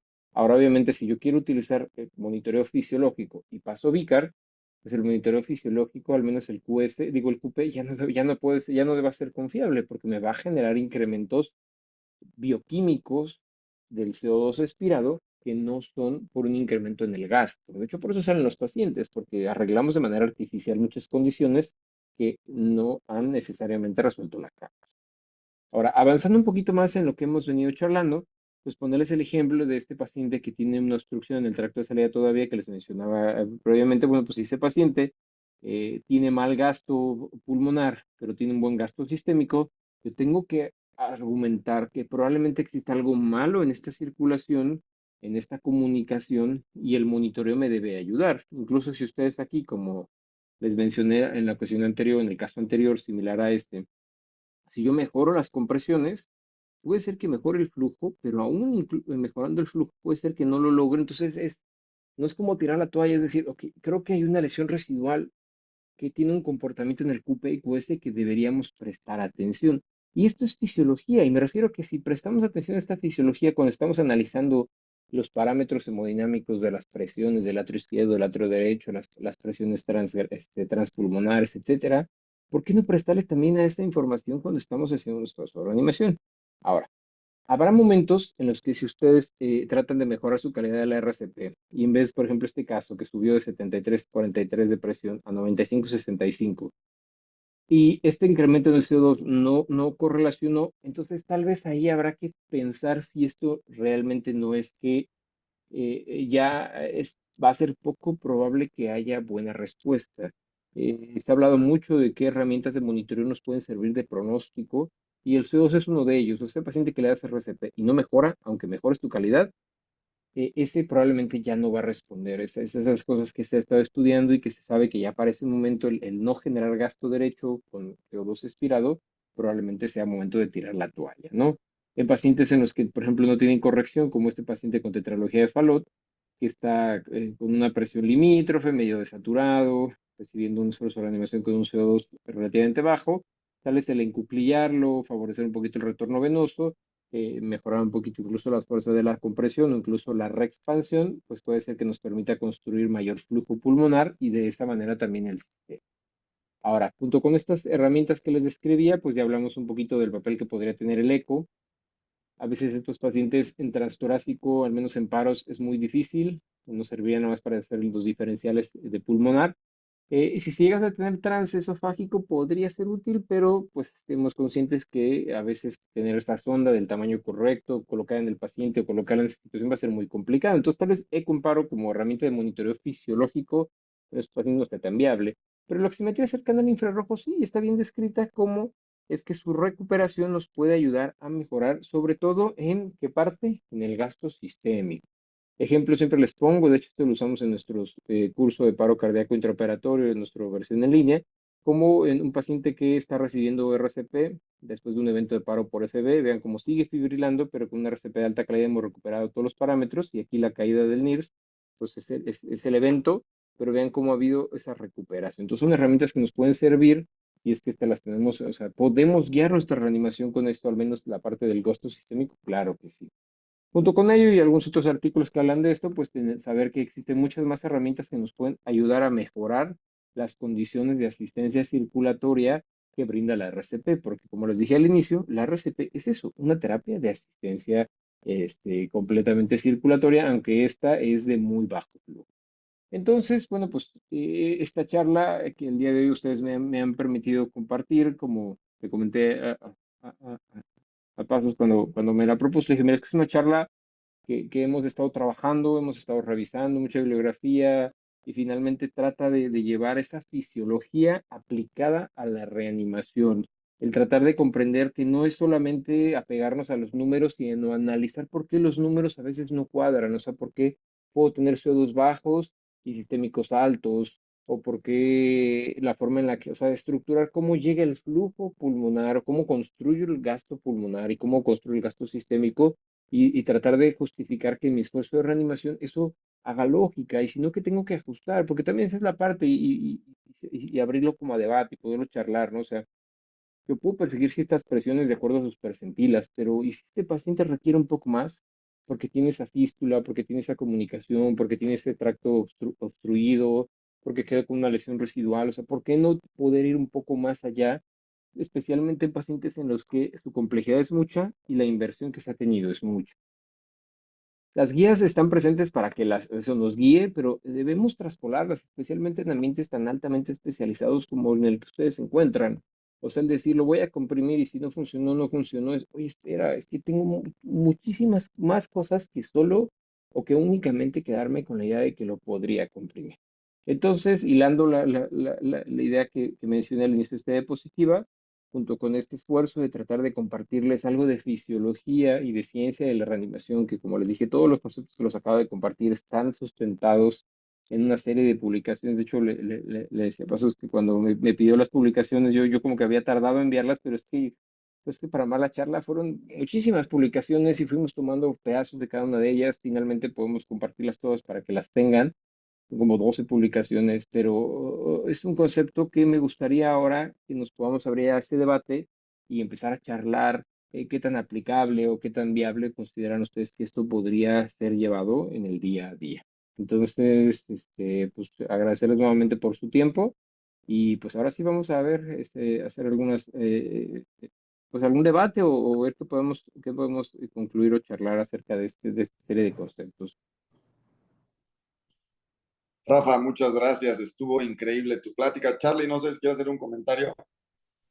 No, bueno, primero que nada agradecerte, Rafa, y bueno, pues creo que te quedaste corto con eso de que revisaste muchas publicaciones. Es evidente que revisaste muchísima y sobre todo toda la experiencia que tienes. Y pues yo creo que a mí lo primero que me viene a mente es, creo que esto ya no es, digo, debatible en cuanto a la utilidad y que qué tiene que pasar para que nosotros, tanto en una sala de terapia intensiva, o en una sala de quirófanos, tengamos la infraestructura para tener una reanimación de calidad con base a la fisiología, como tú lo dijiste. Yo creo que el PALS ya es algo obligatorio para todos y hay cada 2 años hay que estarlo haciendo, ¿no? Pero creo que ya hay más allá de esto y qué nos toca entonces hacer para que precisamente este tipo de programas se implementen y sobre todo en casos de un programa de cirugía de congénitos. Creo que enfocamos mucho a técnicas quirúrgicas, a técnicas de perfusión, a la parte de la entrada y la salida de bomba, etcétera. Pero este tipo de situaciones yo creo que si bien no es lo habitual que un paciente caiga en paro, pues sí, de repente estamos expuestos y esto a final de cuentas nos da la pauta para seguir mejorando. ¿Qué tendríamos que hacer, Rafa? Pues yo pienso, de entrada yo estoy convencido que tomar cursos de reanimación es muy importante, pero también creo que eso no es lo que nos va a hacer más competentes en los escenarios en el día a día, porque tal vez olvides la charla, el algoritmo no está aquí a la mano, no te lo aprendiste de memoria, no lo sé, podemos encontrar cualquier explicación. Pero que he encontrado, al menos ese obviamente es mi sesgo, es mi percepción, mientras más comprendamos la fisiología que tiene que ver con un paro y cómo esta fisiología se puede medir en RCP, o sea, dejar de pensar que la RCP solo es comprimir, sino empezar a aceptar que la RCP es un mundo enorme, tanto como cualquier otra enfermedad, y entender que así como yo estudio, no sé, esa conexión anómala que tiene mala progresión y que veo las presiones y que hago gradientes, etcétera, así como estudio esa conexión anómala en circulación espontánea, tal vez esa monitorización, también aceptar que se puede llevar pero, ¿por qué el argumento inicial de que los entrenamientos tal vez no sea la mejor solución? Porque creo que si yo tengo en mente esa fisiología, es como cuando uno está estudiando y te dice, es que vete a leer fisiología, ve a leer cómo funciona el ciclo cardíaco, y entonces cuando tú entiendas eso, las soluciones a tus preguntas van a llegar solitas. Es algo así, o sea, hablemos mucho de fisiología en paro, y no digo porque esto pase cada rato, sino solo es traspolar lo que ya sabemos a un escenario en el que nunca hemos traspolado. O sea, de hecho, la primera vez que yo leí sobre fisiología de RCP dije, ¿qué fisiología de la RCP? O sea, ¿qué tiene de fisiología la RCP? O sea, no tiene nada de fisiológico. Bueno, es que no es que tenga algo de fisiológico, solo es traspolar esos principios. Entonces, creo que si cada uno logra analizarlo, comprenderlo desde su trinchera, por así decirlo, o sea, me ha pasado en muchos entrenamientos que los alumnos dicen, sí, sí, es que desde que comprendí que si yo veo la retroalimentación fisiológica, puedo mejorar mi calidad de la RCP. Desde que yo lo vi, lo pude comprender y ahora ya no necesito tomar un curso para recordarlo, lo veo porque lo comprendo. Entonces creo que pues tratando de responder tu pregunta, yo creo que esta es la pieza angular, o sea, el que cada uno de nosotros veamos la importancia, porque comprimir ya todos sabemos, cómo ventilar ya todos sabemos, pues, es un profesional altamente especializado, todos ustedes, entonces solo es como ingerir o incidir en la parte del proceso cognitivo para entender que no es nada más comprimir. No sé, es una respuesta que a mí me hace mucho sentido y que además entrenando gente, una vez que ellos logran comprender la importancia de esta maniobra, uno ya no tiene que participar. Solitos concluyen que las cosas van mal. Es como ver un monitoreo con un CO2 de 10, esa RCP va mal. Encontremos por qué va mal. Básicamente, creo que por ahí podría ir una respuesta, aunque obviamente eso no significa que no hay que dejar de entrenarnos. Hay que entrenarnos mucho, mucho, esa es la clave, pero creo que también hay que comprender lo que hay detrás del entrenamiento.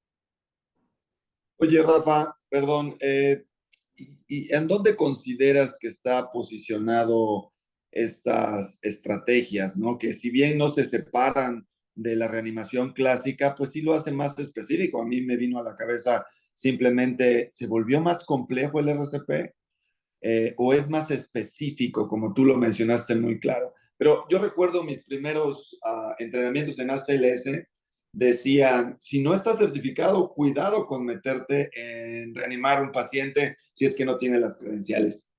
Eso ha evolucionado, obviamente, se volvió más allá de, pues hicimos el mayor esfuerzo y le dimos el RCP, pero ¿qué tanto involucró nuestro mal RCP para el pronóstico de este paciente? Entonces, hoy en día, estas nuevas variables, o como tú lo llamas, en estos escenarios especiales, ¿en dónde está posicionado pensar de este modo dentro de un escenario de reanimación?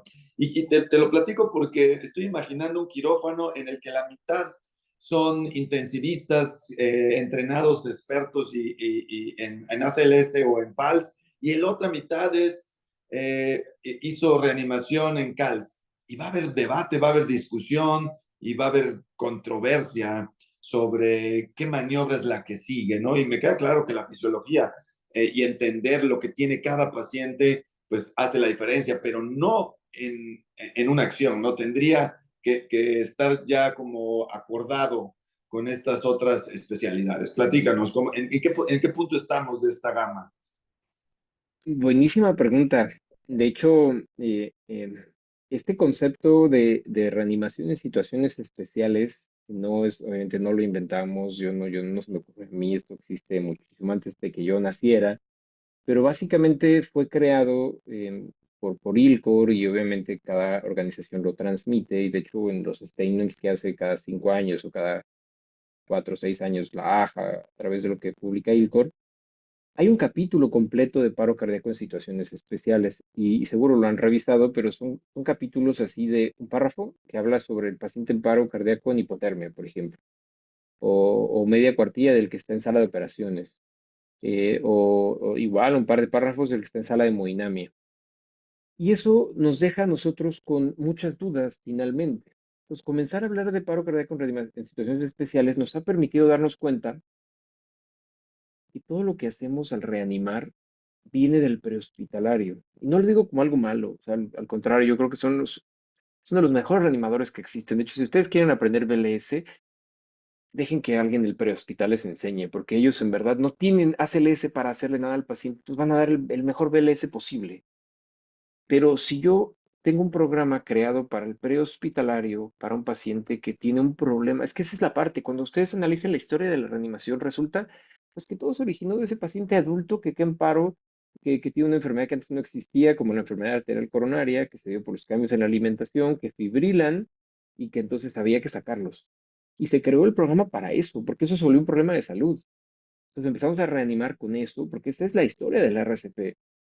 Y entonces ahora, ay, ¿y qué hacemos en el intrahospitalario? No, pues lo mismo que hacemos allá, el BLS, SLS que hemos aprendido de allá, vamos a llevarlo al intrahospitalario. Oye, pero es que en el intrahospitalario sirve, hay que seguir obviamente haciendo las cosas y no se nos van a morir, pero ¿y qué hago con esas herramientas de monitoreo? Entonces, estas reuniones como las que les conté del World Freak, precisamente hacen esas preguntas, o sea, ¿en qué momento nos vamos a empezar a tomar esto? No, no en serio, porque sería una palabra así como muy arrogante, tal vez decirlo de esta manera, pero es así como, ok, eso es para el pre. ¿Qué hago con lo que está en el intra? Entonces, ese es el punto. Ahora, ¿en dónde creo, y eso ya es a título personal, donde nos tenemos que encontrar esas dos? En la fisiología. Ok, tú intensivista que estás en sala de operaciones como proponías el escenario, o sea, en colaboración, estás viendo un esfuerzo de reanimación y yo, anestesiólogo, estoy haciendo, o estoy viendo otros, o sea, lo estoy viendo de otra manera. En ambos, la fisiología me dicen el mismo CO2, la misma presión. Entonces, ahí es donde tendríamos que decir, por eso mi enfoque o sea, por eso fue, hablemos de monitoreo de la calidad del RCP, porque entonces si todos vemos los mismos números, no va a haber error. Pero si yo veo buena calidad mecánica y tú ves buena calidad fisiológica, pues nos vamos a pelear porque no estamos hablando el mismo idioma. Es como, es como querer atender pacientes de cardiopatías congénitas y no tener lineamientos de manejo. O sea, es decir, mira, los palos se manejan de esta manera, no, pero es que yo he visto que es aquí, luego en este centro acá, bueno, pues tenemos resultados variables. Es algo similar. Creo que en la fisiología es donde nos vamos a encontrar y aceptar que el paro cardíaco en situaciones especiales no se atiende igual, ninguna situación especial. De hecho, la AJA, así como pequeño breviario, o sea, toda la organización de CALS a nivel internacional, tiene, digámoslo así, la bendición de la AJA, porque la AJA dice, no, es que ese no es nuestro territorio. La AJA, nosotros trabajamos con los entrenamientos BLS-SLS con estas características. Oye, ¿qué onda? ¿Qué hacemos con la sala de hemodinamia? Situación especial. Eso lo puede atender cualquier otra persona o cualquier otra agrupación o cualquier otra propuesta de algoritmo. Y no sé si con esto ayuda un poquito a contestar la pregunta, el por qué tenemos, o sea, ya tenemos que ir un poco más allá.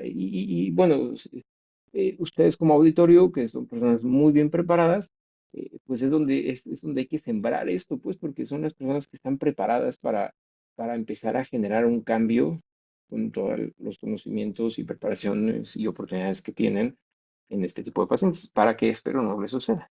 Mm, O sea, que este tipo de foros, este tipo de pláticas que empiezan a elevar el nivel de conciencia, digo, quizá haya aún gente que esté expuesta en áreas hospitalarias que ni tan siquiera se le haya ocurrido que existen situaciones especiales. El PALS deja un capítulo, solo parece, y quizá no llegó en su PALS a ese capítulo, pero existen situaciones especiales. Entonces, este tipo de foros, este tipo de discusiones, sin duda, mejoran el entendimiento, el estado de conciencia para tratar de llegar a un acuerdo. Doctor Bolio, doctor Rosenberg, que anda por ahí, parece, ¿algún comentario, pregunta? Hola, ¿cómo están? Buenas noches. ¿Sí se escucha? Sí. Sí, doctor, adelante. Oye, no, bueno, gracias por preguntarme, pero en primer lugar, pues felicidades, porque creo que este tema en particular no puedo yo estar más de acuerdo contigo porque estoy perfectamente de acuerdo al 100%. O sea, a lo largo de los años hemos vivido como un paciente que tiene una cardiopatía y cierta paliación o cierta corrección es, cae en paro y no se toma en cuenta precisamente qué fue lo que yo le hice como cirujano o cómo está compuesta la anatomía de ese paciente para poder dar la reanimación. Entonces, eh, eh, es real, pues, que cardiopatías congénitas y como dices, a lo largo del tiempo se han hecho las reanimaciones con base en un estándar, en un corazón sano, en un adulto y con ciertas características, ¿no? Pero cada paciente pediátrico va a ser diferente en cuanto a presiones, en cuanto a lo que estoy consiguiendo y de ahorita de todo lo que se manejó, una cosa que a mí me pareció muy importante o lo que más me llamó la atención fue el pensar precisamente en el llenado coronario, porque habitualmente estamos viendo, digo, nosotros tenemos la ventaja y lo que tú dices en centros, estamos viendo cuando estás dando las compresiones o cuando estás dando la reanimación, puedes estar verificando la curva de la línea arterial. Eso de entrada es una ventaja para cualquiera. Yo creo que eso hace la diferencia principal en cuanto a la forma en que podemos atender, porque mil veces hemos visto que el que no sabe, o bueno, que cree que sabe dar la reanimación, ni siquiera se está y tiene ahí la curva de presión arterial, ni siquiera está viendo si levanta la curva. Y a veces modificas tantito, no tienes ni siquiera que apretar tan fuerte ni nada, sino nada más en cierta posición y es padre ver cómo la curva llega a la sístole, la diástole y estás viendo tu presión media y ahí estás viendo lo eficiente de la reanimación. Eh, eh, claro, o sea, bueno, sí, paro cardíaco es paro circulatorio y uno tiene que buscar primero obtener buena circulación. Ahora, después viene toda la parte funcional o fisiológica que tiene que ver con otras cosas, ¿no? Por lo pronto estoy manteniendo buen bombeo de sangre y buena oxigenación. Y si puedo estar monitoreando presión arterial, CO2 expirado y tal vez incluso bueno, básicamente, o algún otro parámetro pues, que pueda yo tener en tiempo real, con eso veo la eficiencia de mi reanimación. No, de veras, no puedo estar más de acuerdo con todo lo que se ha dicho. O sea, es una de las pláticas donde más este, he notado que cada caso se tiene que individualizar y algo tan burdo a veces como que hasta que cae el niño en paro y el que le está dando la reanimación no se acuerda que ese niño tiene dextrocardia y está dando las compresiones cardíacas del lado izquierdo en vez del lado derecho. O sea, cada paciente tiene que estar contextualizado. Y en ese sentido, bueno, pues estaba yo pensando que así como en cada terapia intensiva se pone, o bueno, por lo menos nosotros en el hospital nos da por poner cuáles son las percentilas de presión arterial media para ese paciente por la edad y por la superficie corporal, o en cierta forma, qué metas voy a alcanzar en caso de estar vigilando al paciente, pues también podríamos agregar o en la entrega de los pacientes, agregar un punto más, un checklist más de cómo debe ser la reanimación en ese paciente si cae en paro por la razón que sea, ¿no? De entrada, a ver, ¿cómo voy a dar la reanimación si este paciente, no, espérate, pues este es un paciente univentricular, no vas a conseguir con un masaje, con una reanimación tradicional, no lo vas a poder oxigenar nunca, ni vas a tener buen gasto pulmonar porque vas a estar teniendo va a estar compitiendo la circulación pulmonar con la circulación sistémica y con tu reanimación. Entonces, de entrada, por lo menos ir clasificando a los pacientes a que en caso de que caigan en paro circulatorio, decidir cómo va a ser la reanimación, si voy a dar compresiones separadas de las ventilaciones, si pueden ser al mismo tiempo, en dónde tiene que ser, qué tanto debo de comprimir y qué es lo que debo buscar, ¿no? Reanimar. De veras, muchísimas gracias porque es muy interesante, ¿no?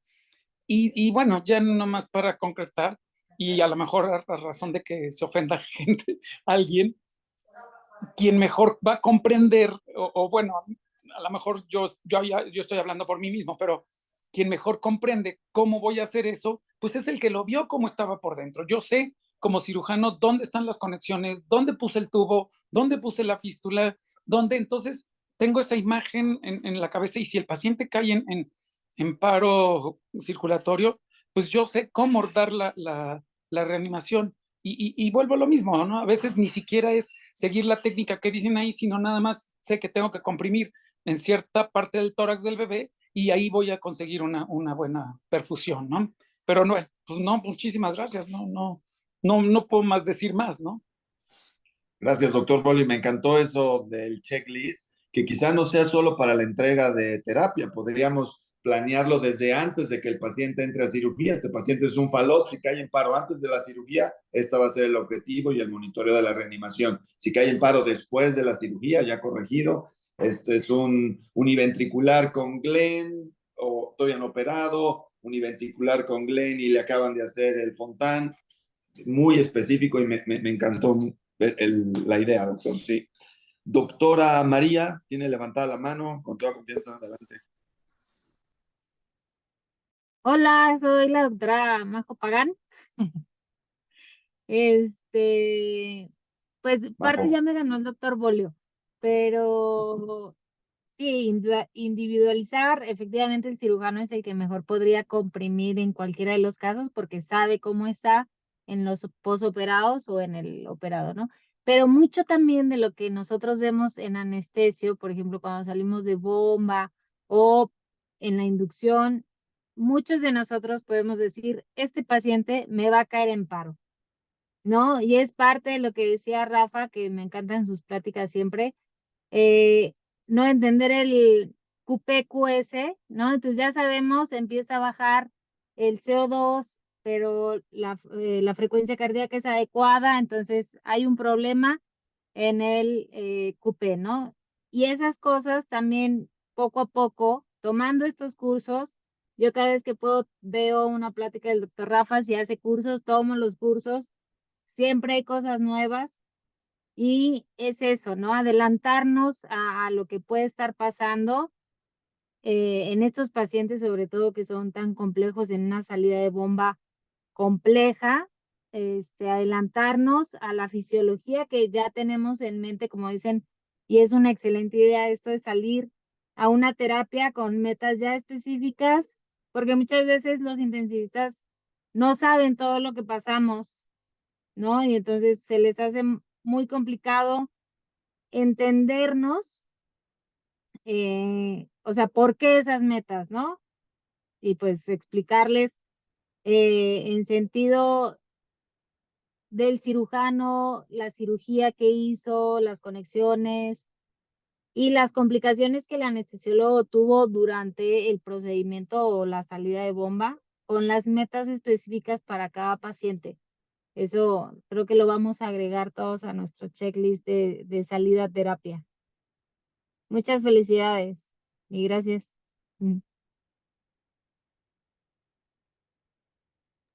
Por cierto, el doctor Bolio, yo me acuerdo, o sea, cuando estaba hablando del RCP, estuvimos muchas veces en el GIM, paciente complejo, de cirugía compleja, llegaba a la terapia, en lo que lo estábamos entregando, caía en paro y y le caían los intensivistas a su modo, un RCP clásico, y sé que a eso se refería el doctor Boli, porque nos quedamos así con presiones impresionantes sobre tubos que él había puesto y que pues ya no sabías después si su cirugía seguía funcionando o no, porque se refería a eso, ¿verdad, doctor?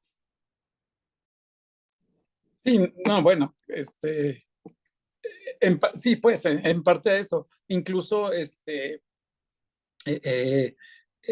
hasta en el paciente que está abierto también, ¿no? De repente, el paciente no hemos acabado de cerrar el tórax y caen en un paro, pues hay que darle ahí masaje directo al corazón. Entonces, el, el, la forma eficiente de hacer eso, o sea, yo creo que que, que pensar en una rutina, cada paciente hay que individualizarlo y darle la reanimación que sea eficiente para ese paciente. Yo creo que la palabra eficiencia es la que debe aplicar en estos casos. Y eficiente no solo para mandar sangre a todo el organismo, sino también eficiente para que vaya sangre a los pulmones, en caso de un corazón univentricular, por ejemplo, y eficiente para que se perfunda el propio corazón. O sea, la verdad es que estamos hablando de QP-QS, pero yo también pondría un QC, ¿no? Un gasto cardíaco también de las coronarias. O sea, si uno logra equilibrar en una reanimación, o yo creo que eso es a lo que uno debe tender, ¿no? Asegurar flujo sistémico, asegurar flujo pulmonar y asegurar flujo coronario, si no, no va a ser, nunca va a salir adelante. Y sí creo que se nos olvida mucho el flujo coronario, porque no necesariamente teniendo buen flujo sistémico estamos teniendo buen llenado coronario, ¿no? Eso creo que es importante. Y sí, pues sí, algunas veces nos pasó que el niño llegaba, o ni siquiera estaba en paro, porque más bien se les desconectó un cable y ves cómo se abesan todos a ponerle encima todo su cuerpecito para darle la reanimación, porque el curso dice que debes apoyar con todo tu peso sobre el paciente. Sí, pero espérate, este paciente pesa 4 kilos, ¿no? No le vas a apoyar tus 70 kilos, ¿no? Pero bueno, son circunstancias que suenan chuscas, pero pues que han pasado, ¿eh? O sea, no es mito, pues sí las hemos llegado a vivir. Afortunadamente, cada vez un mejor monitoreo y un mejor acceso al monitor en tiempo real de muchas variables es lo que te ayuda a ver qué tan eficiente está siendo tu reanimación. Por ahí levantó la mano Rosenberg, luego ya la bajó. No sé si se salió. No, aquí estoy. ¿Qué Es onda, que Rick? como que me quise arrepentir, pero mejor no. Rafa, muchas felicidades como siempre. Un gusto saludarte. Enrique, nada más aludiendo a tu comentario. Entonces, ¿quién crees que es el mejor para hacer una reanimación cardiopulmonar en un paciente cardiópata, esté operado o no? ¿El anestesiólogo, el cirujano cardiovascular, el intensivista, el cardiopediatra? Pues el equipo entero, ¿no? No. Una persona. Yo te Muy voy a decir diplomático. quién. Yo te voy a decir quién. No es el intensivista, me disculpo si hay alguno aquí, porque muchas veces les falta el conocimiento de la fisiopatología cardíaca, ¿no? Y eso lo vemos todos los días y lo hemos platicado en más de un foro. Yo cuando llegué aquí a Monterrey me encontré, creo que mi primer fin de semana, con un paro en la terapia intensiva pediátrica de un hospital solamente cardiovascular y me llamaba mucho la atención el que hacían rondas de medicamentos, ¿no? Así como dice Rafa, ¿no? Entonces era pasar de manera secuencial calcio, bicarbonato, atropina y adrenalina, ¿no? Y magnesio, independientemente de la causa. Entonces cuando yo les dije, ¿qué están haciendo? Me dicen, es que es un paciente cardiópata, se reaniman diferente. Dije, güey, ¿en base a qué? ¿O con base en qué? ¿No?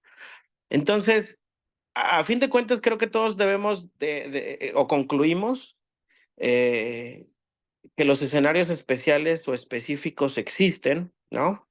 Y están dominados por la American Heart hace mucho tiempo, eso sí es cierto. O sea, existe inclusive un curso post-ACLS que se llama en situaciones especiales y es un manual como del triple del tamaño del ACLS. Eso tiene muchos años que se maneja. pero en pediatría no, ¿verdad?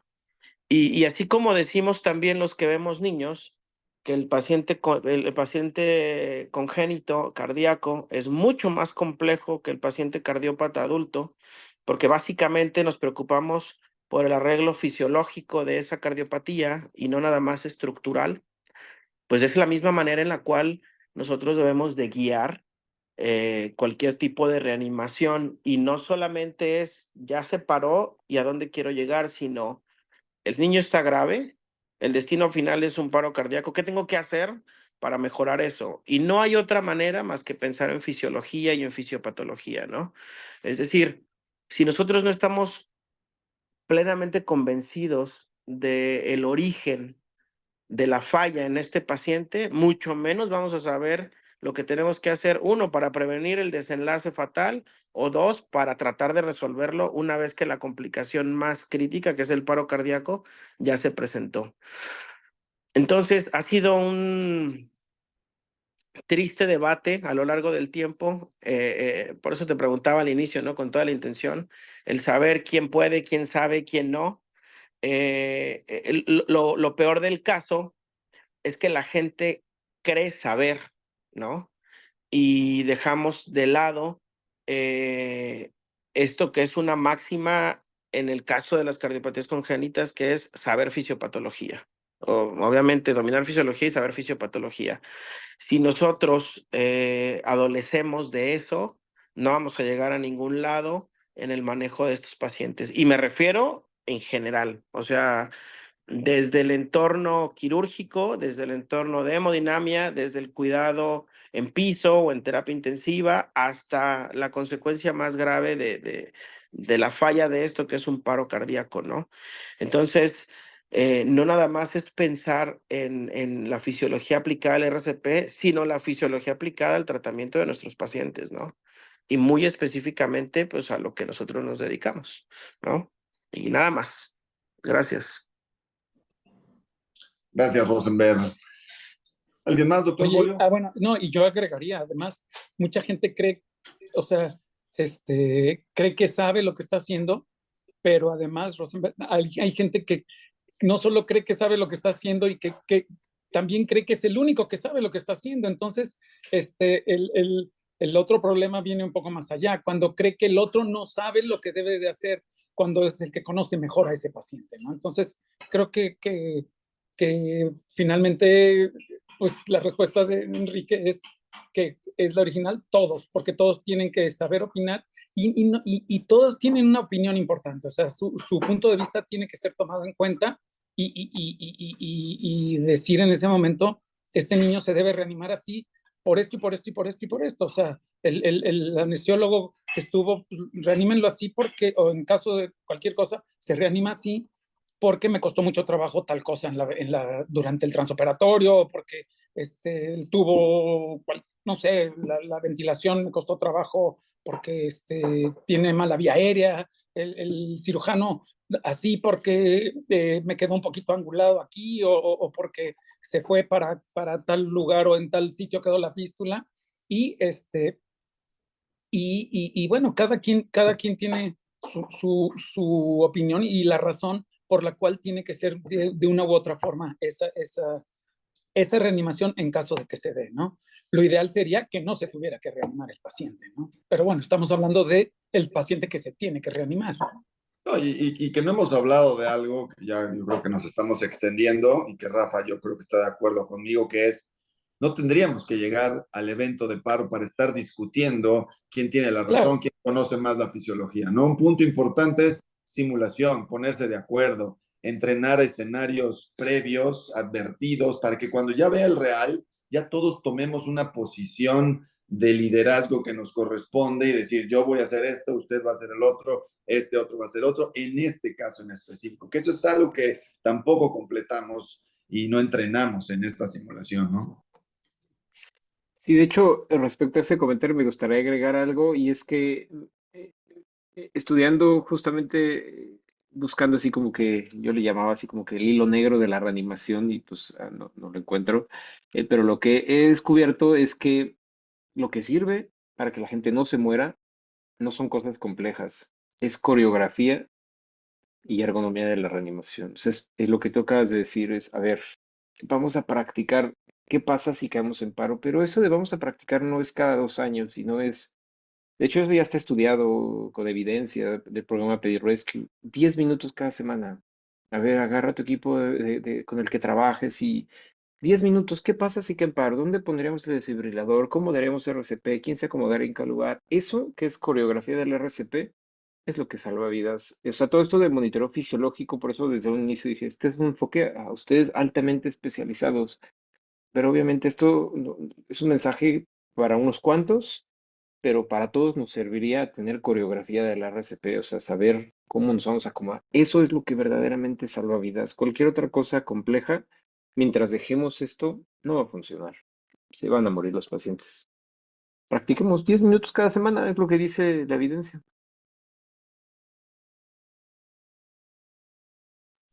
Charlie, perdón, hoy no te hemos escuchado hablar mucho. No, pues nada, la verdad es que jugando un poco a esto que dice Rafa, y fue mi primer comentario, ¿no? Los cursos, ¿no? Entonces yo creo que hoy el PALS, digo, sí, pues está obsoleto, ya dejemos el PALS nosotros a los estudiantes, al pediatra, nosotros tenemos que ir ya un poco más allá como grupo y respondiendo, bueno, no respondiendo, sino más bien opinando con respecto al tema de Rosenberg, pues ojalá que estuviera siempre la persona ideal en el momento del paro, pero esto es un equipo, ¿no? Nuevamente, o sea, aquí tendríamos más bien, ¿quién es la persona? Todos tenemos la obligación de conocer la fisiología, o sea, porque pues sí está medio complicado el decir, o sea, el que sabe, sí, pero no está en ese momento, o sea, el paro se puede presentar en el elevador, se puede presentar en, qué bueno que esté el quirófano y esté el grupo completo, ¿no? Pero más bien aquí sería el compromiso nuevamente, ¿no? De estos cursos que nos dice Rafa, nos obligan a todos a conocer la fisiología para todos ser capaces de poder resolver el problema al que nos estamos enfrentando, ¿no? Entonces, yo después de esto más bien me gustaría el invitar a Rafa y el decir, bueno, ¿cuántos foros tenemos nosotros al año? Por ejemplo, no voy a comprometer a mi amigo Enrique Pasos, pero viene el curso de anestesio. ¿Por qué no hacer un curso de reanimación, CALS, en el próximo en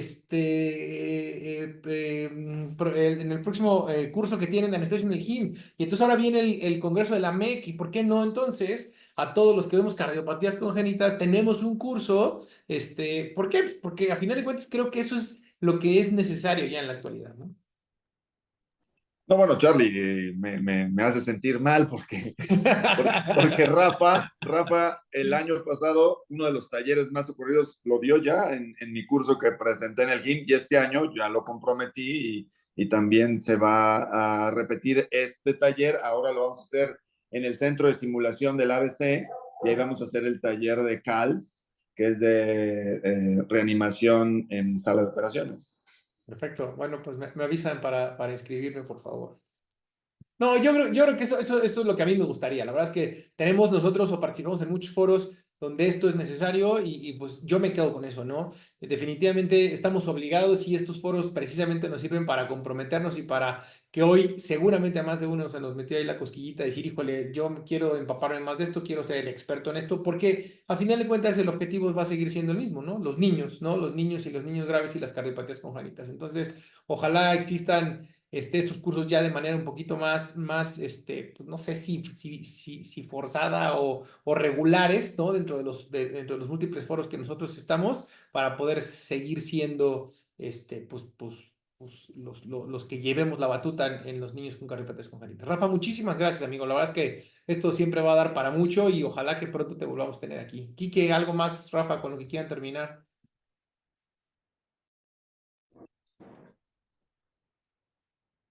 No, no, Charlie, cierra el evento y te agradezco, Rafa, siempre tu Gracias. disponibilidad inmediata y tu emoción, ¿no? Te platico hace unos días, oye, nos ayudas y en ningún momento lo dudaste, de hecho hasta te emocionaste y te agradezco ese interés hacia nosotros, hacia Gracias. compartir esta información. Gracias.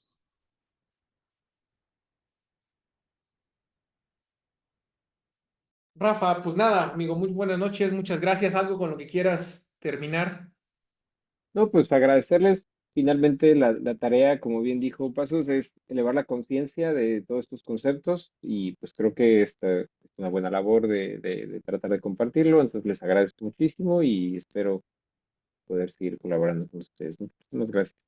Muchísimas gracias, Rafa. La próxima semana le toca al doctor Manuel Soriano, es nuestro intensivista. Entonces ya les haré llegar por ahí el tema y los artículos. Nos vemos la siguiente. Gracias a todos y muy buenas noches. Saludos.